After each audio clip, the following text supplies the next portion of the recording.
দর্শক সালাম, শুভেচ্ছা রইল। আজকে আমরা যেদিন কথা বলছি 21 জুলাই 2025, সেদিন সারা বাংলাদেশে একটি দুঃখজনক ঘটনা ঘটেছে, একটি বিমান দুর্ঘটনায়।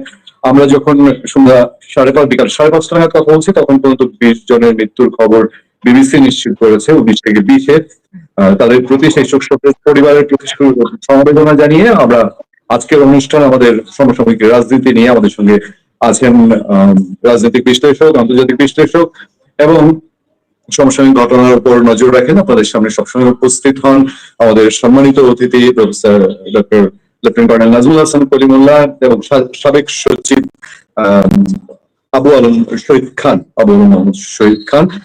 আপনাদের দুজনকে আমাদের দর্শকের পক্ষ থেকে আবারও সালাম জানিয়ে আমি প্রথমেই প্রফেসর ডক্টর নাজমুল হাসান কলিমুল্লাহ, আমি আপনার দিকে নজর দিতে চাই যে আপনি গত কয়েকদিন আগে, 2-3 দিন আগে আমাদেরকে জানিয়েছিলেন যে বাংলাদেশ ইস্যুতে ভারতে একটি সর্বদলীয় সভা হতে যাচ্ছে। এবং যেহেতু ভারত আমাদের বিষয় নিয়ে কনসার্ন, যে বাংলাদেশে কিছু হলে তারা এটা নিয়ে চিন্তা করে, আমরাও ভারতে কিছু হলে সেটা নিয়ে আমরা ভাবি। দুই দেশের পারস্পরিক প্রয়োজন। সর্বশেষ কি অবস্থা, কি খবর পাওয়া যাচ্ছে, একটু আপনার কাছ থেকে জানতে চাই জনাব নাজমুল হাসান করিমুল্লাহ।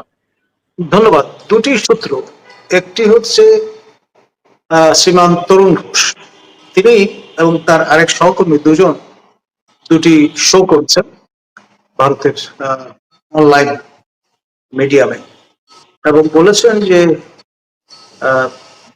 ভারতের মহামান্য রাষ্ট্রপতি মুর্মু শ্রীমতী মুর্মুর সঙ্গে দেখা করেছেন মাননীয় প্রধানমন্ত্রী ভারতের শ্রী নরেন্দ্র মোদী।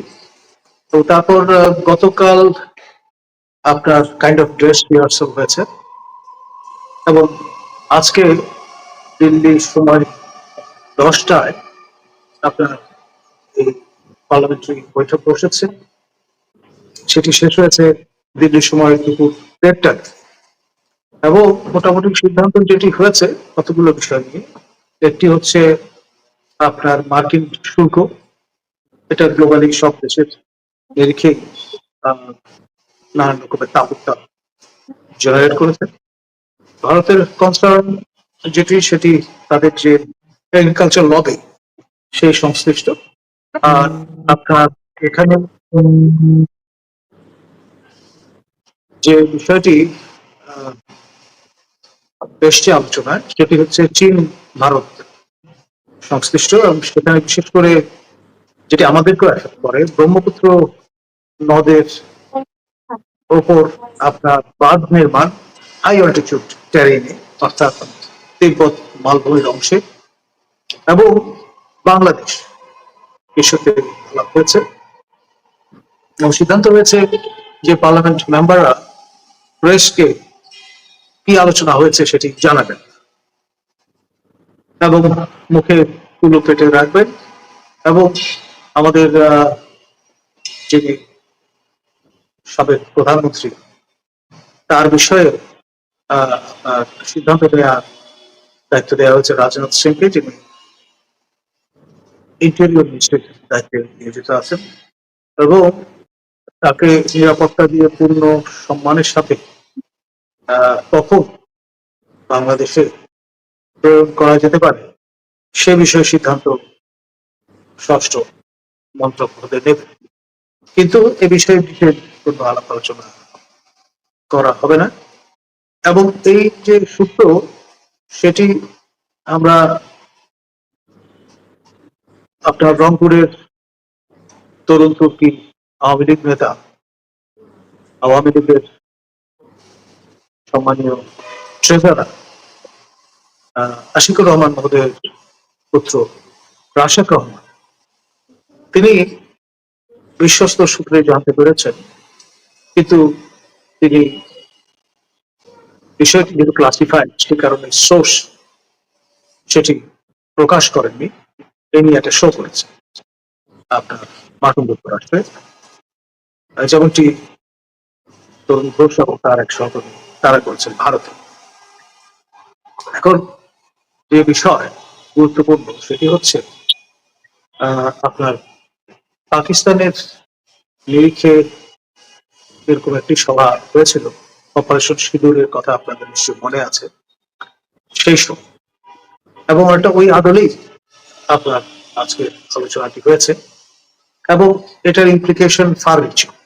ভারতের নিরাপত্তা জড়িত কারণে আন্তঃরাষ্ট্র সম্পর্ক এবং তার সেন্সিটিভিটি বিবেচনা করে তারা সিদ্ধান্ত নিয়েছেন তারা এখন বিষয়গুলো পাবলিক করবেন না। নর্মালি যেটা হয় যে তারা আপনার সেশন শেষে বিকেলের দিকে একটা প্রেস ব্রিফিং এর আয়োজন করেন, তো আজকে সম্ভবত তেমনটি ঘটবে না এবং এর মধ্যে একটা সারপ্রাইজ এলিমেন্ট আছে যেটি পাকিস্তানের ক্ষেত্রে আমরা দেখেছি।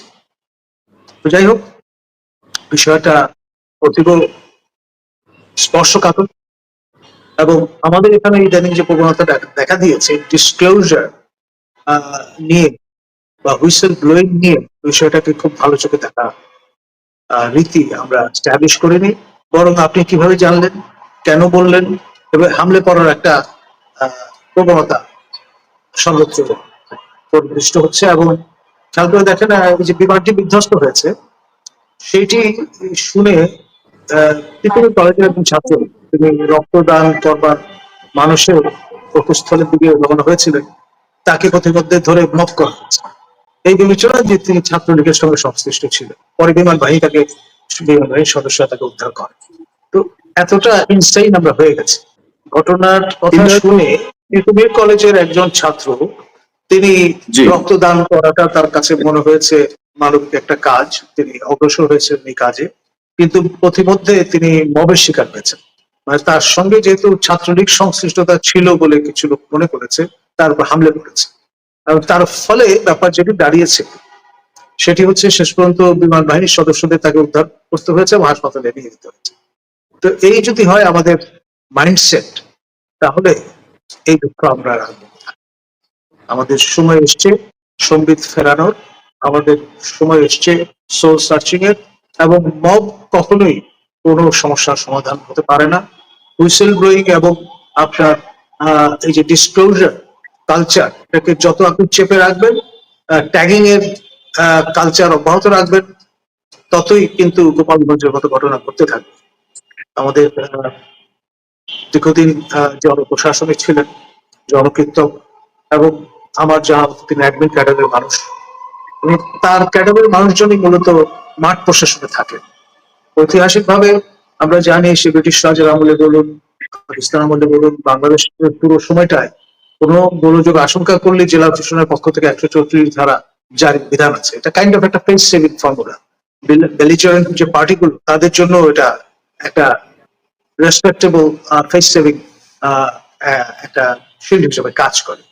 তো এখানে ওই যেহেতু এই ধরনের পদক্ষেপ নিলে জেলা প্রশাসনে যারা আছেন মাঠ পর্যায়ে, তাদের ট্যাগ খাওয়ার সম্ভাবনা আছে যে স্বৈরাচারের দোষক, তা না হলে তারা এরকম পদক্ষেপ নিচ্ছেন কেন, এই ভয়ে তারা সেটি করেননি। এবং পরে ঘটনা ঘটে যাওয়ার পর লাইভ অ্যামুনিশন ব্যবহার হওয়ার পরে তারা আপনার 144 ধারা জারি। আমরা আবার একটু আপনার কাছে জানতে আসবো যে গোপালগঞ্জের ঘটনাও নিশ্চয়ই প্রতিবেশী রাষ্ট্রগুলোকে একটা, তারা যেহেতু এইসব বিষয়ে কনসার্ন থাকে। আমি একটু আবু আলম শহীদ খান আপনার কাছে একটু যেতে চাই যে প্রফেসর ডক্টর নাজমুল হাসান করিমুল্লাহ আমাদেরকে যে ধারণা দিলেন ভারতীয় সর্বদলীয় মিটিং এর, সেই ধারণার উপর বেস করে এটা আসলে আমাদের দেশের তাৎপর্যটা কি আমরা যত ধারণা পেলাম স্যারের কাছ থেকে, এই মিটিং এ আমরা কিভাবে দেখতে পারি বা আপনি কিভাবে দেখছেন যে এটার কোনো তাৎপর্য আমাদের এখানে আছে কিনা?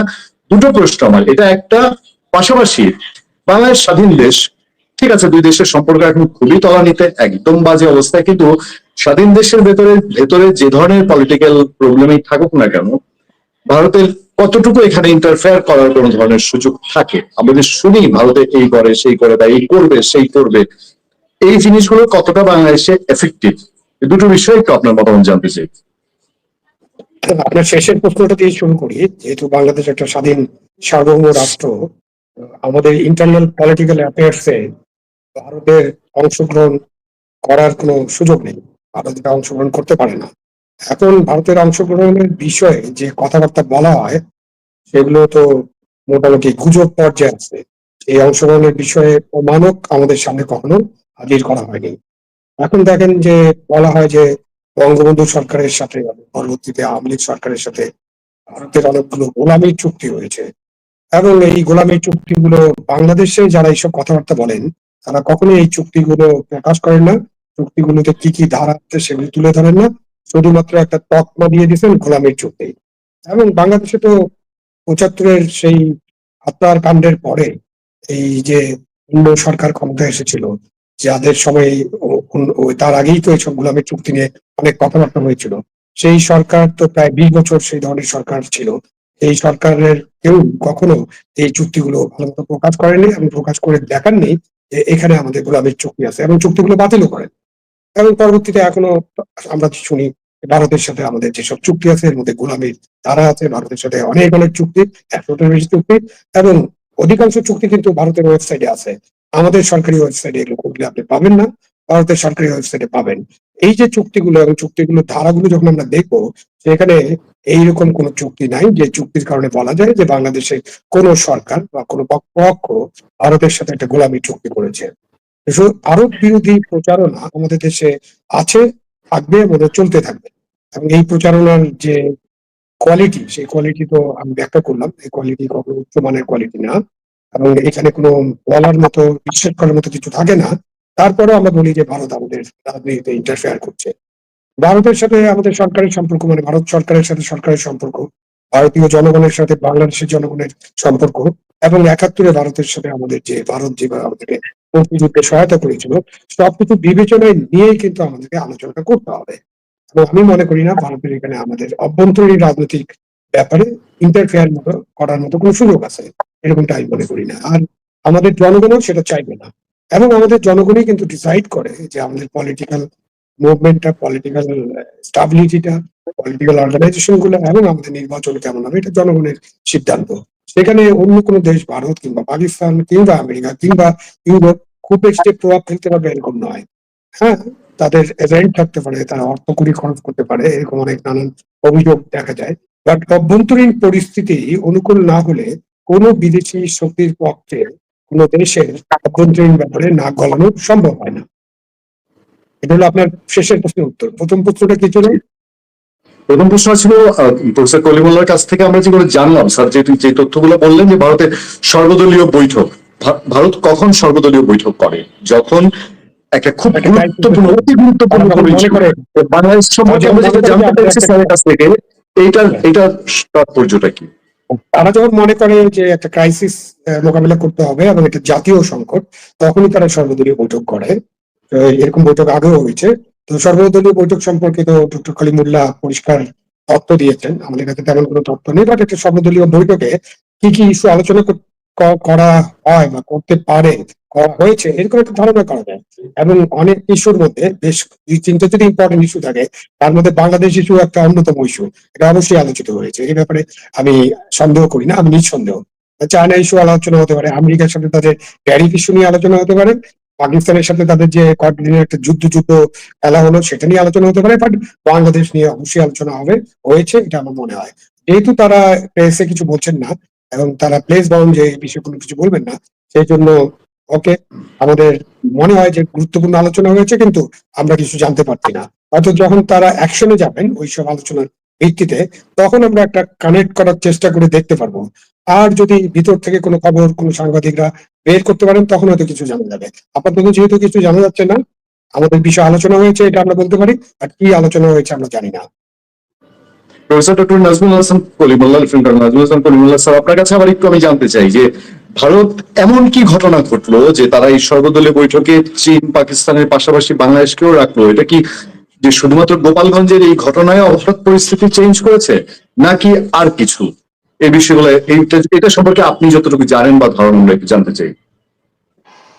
ধন্যবাদ। দেখুন, মানে খুব বেশি দিন হয়নি যখন আপনার আন্তঃরাষ্ট্র সম্পর্ক মূল্যায়ন করতে গিয়ে পৃথিবীর সকল দেশকে তারা দুটি ভাগে ভাগ করেছে।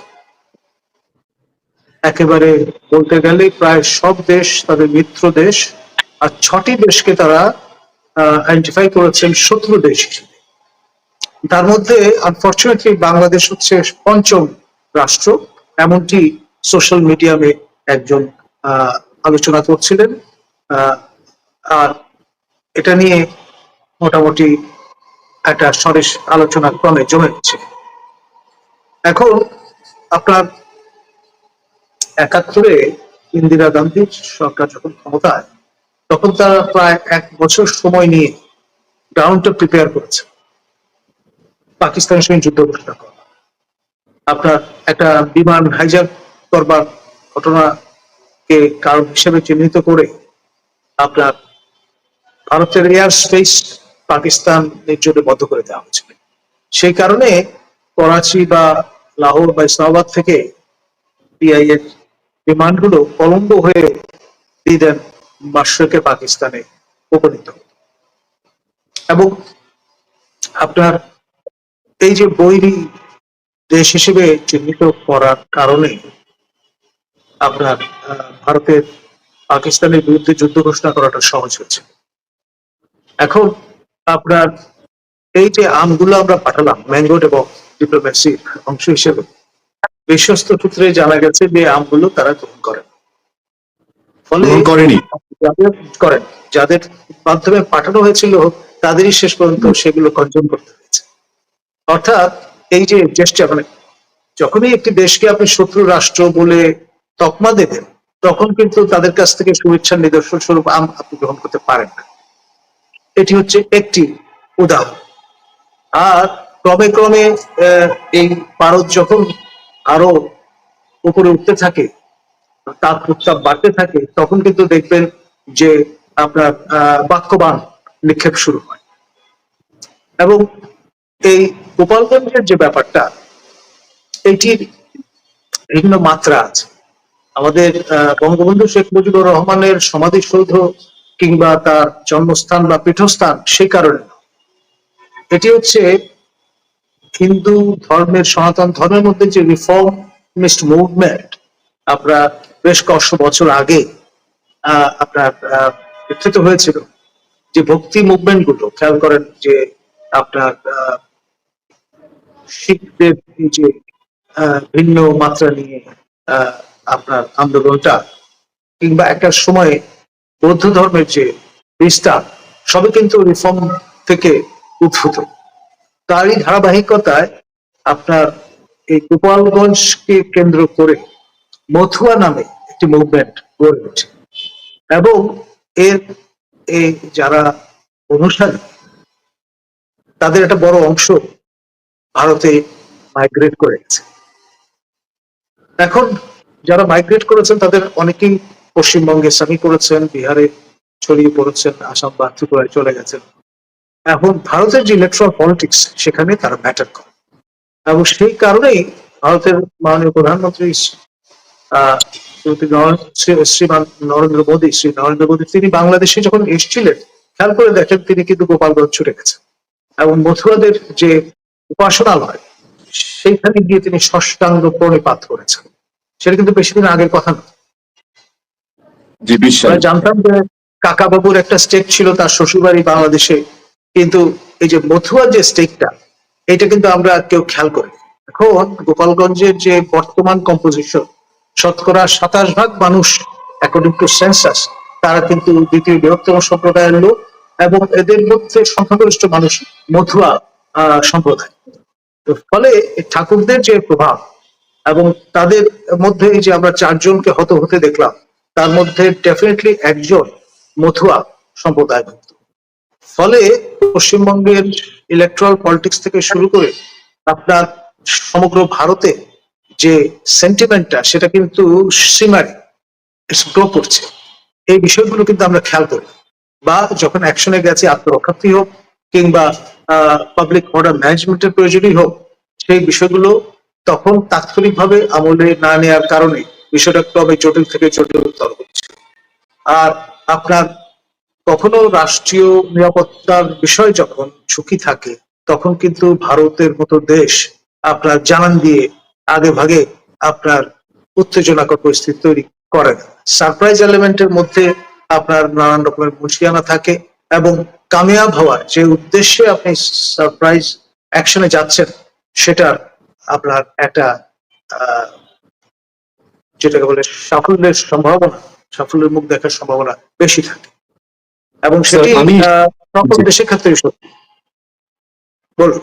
আমি আপনাদের দুজনের কাছেই দুটি ছোট্ট মন্তব্য যে আজকের অনুষ্ঠান শেষ করতে চাই, দুটো বিষয়ে ছোট ছোট দুটি মন্তব্য যদি 2 মিনিটের মধ্যে শেষ করে। দুজনের কাছে একই প্রশ্ন, ভারতের এই সর্বদলীয় বৈঠক নিয়ে কি আমাদের দুশ্চিন্তা করার কোনো জায়গা আছে? Number one. আর নাম্বার টু হচ্ছে, এই ভারত বাংলাদেশের যে রিলেশন, এই রিলেশনে ভারতের দিক থেকে ভারতের জনগণ বলেন বা রাষ্ট্র বলেন বাংলাদেশের উপরই একতরফা দোষ দিচ্ছে। বাংলাদেশ কি এককভাবেই দোষী কেবল? আপনাদের একটু এই বিষয়টা আপনার এক হাতে তো তালি বাজে না, তাই না? এটা প্রকৃতির নিয়ম, ঢেকটি মারলে পাটকে খেতে হয়।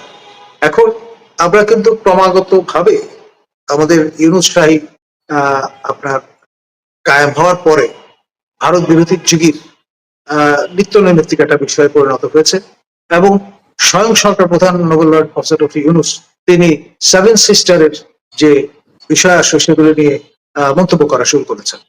আমাদের মুসা সাদিক, যে তার পেন নেই, মুসা সাহেব যিনি আমাদের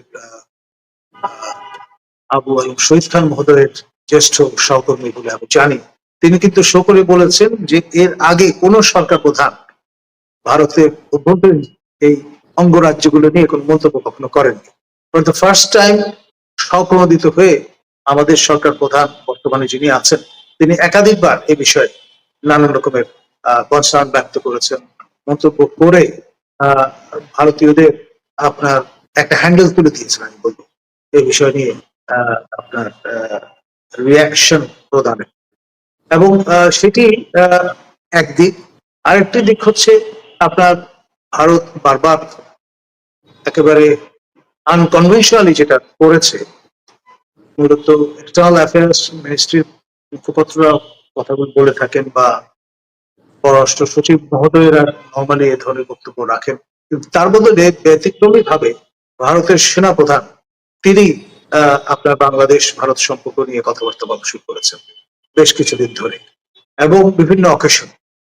আর যেটি জানান দিয়েছেন সেটি এই ধারণাও প্রদান করেছেন যে তার যে কাউন্টার পার্ট বাংলাদেশে, তার সঙ্গে তাদের নির্মিত পত্র যোগাযোগ আছে, নোট বিনিময়ের একটা পথ খোলা আছে, জারি আছে এবং তারা চান বাংলাদেশে গণতন্ত্র ফিরে আসুক, নির্বাচিত সরকার ফিরে আসুক এবং যতক্ষণ পর্যন্ত না নির্বাচিত সরকার ক্ষমতায় নিচ্ছে ততক্ষণ পর্যন্ত তারা আমাদের সঙ্গে কোন রকমের চুক্তি আপনার এমওইউ এ ধরনের কোন মীমাংসা যাবেন না, অর্থাৎ ক্যাপ্টেন অ্যাবেন্স অবস্থায় রেখে দেবেন বিষয়গুলিকে।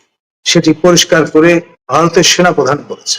ইন এ ওয়ে বাংলাদেশে বর্তমানে যে সরকারটি আছে এটি অনির্বাচিত সরকার এবং সেনা সহযোগী সরকার, আমি সেনা সমর্থিত না বললেও সেনা সহযোগী সরকার বলবো। এবং সে কারণেই বোধহয় ভারতের সেনা প্রধান এ ধরনের বক্তব্য ট্র্যাডিশন ভেঙে রাখা শুরু করেছে। ধন্যবাদ। জনাব আবু আলম শহীদ খান, স্যার আপনার কাছ থেকে একটু এই বিষয়টা আপনার মন্তব্য জানতে চাই। যে দুটো প্রসঙ্গ আমরা বলেছি আবার একটু মনে করে দিচ্ছি, একটা হচ্ছে যে আমাদের দুশ্চিন্তার কোনো জায়গা আছে কিনা, আর দায়ী কি শুধু আমরাই একা, বাংলাদেশি একা? প্রথমত দুশ্চিন্তার বিষয়টাকে আপনি দুশ্চিন্তা না বলে আমরা এইভাবে দেখি যে আমরা গভীরভাবে চিন্তা ভাবনা করার বিষয় আছে। কারণ আমাদের পার্শ্ববর্তী আমাদের প্রতিবেশী দেশ এবং বিশাল একটা দেশ, তাদের যে সক্ষমতা সেটা যখন আমরা হিসাব করি তখন তাদের যে কোনো পদক্ষেপ বাংলাদেশকে কেন্দ্র করে যদি ঘটে সেটা অনেক বড় পদক্ষেপ হবে এবং ছোট পদক্ষেপ তারা নিলে আমাদের জন্য বড় পদক্ষেপ হবে।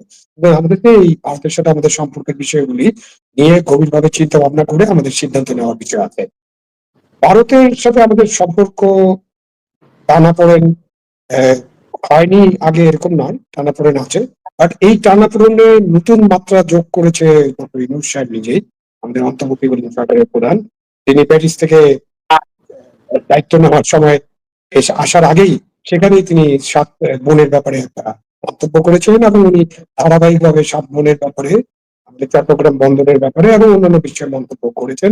এবং আমাদের যে অন্যান্য উপদেষ্টারা আছেন বা আমাদের যারা এখানে মততন্ত্র করে মাঝে মধ্যে, তাদের যে ভারত বিরোধিতা বা জিকির আছে একটা, অকারণে ভারত বিরোধিতা এবং অকারণে অনেক কিছু বলা, এইসব বিষয়গুলো তো আমাদের মধ্যে আছে।